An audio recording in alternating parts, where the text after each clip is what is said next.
My name is Keith Weldon Medley.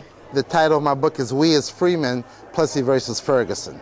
My book focuses on the people who brought the case, their motivations, the saga that developed from this case, and the final decision in Washington, D.C. in 1896.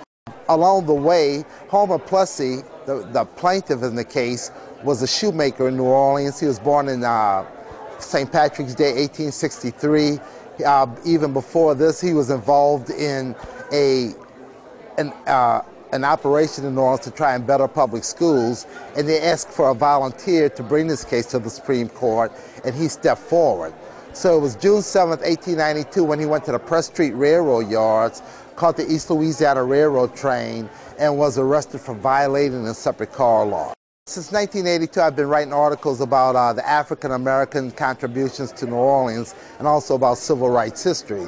So when I realized that Plessy versus Ferguson happened here, that's when I began researching it just for an article, which actually was published by Smithsonian Magazine in 1994. I was astounded by the level of organization they had. They were a combination of Rosa Parks with the civil disobedience, but also with Brown versus Board of Education, because it was a well thought out, meticulous court case that they sought to bring. And since this year is the 50th anniversary of Brown versus Board of Education, I've been trying to show how the Plessy versus Ferguson case fit into that, particularly the philosophies of the people who brought it.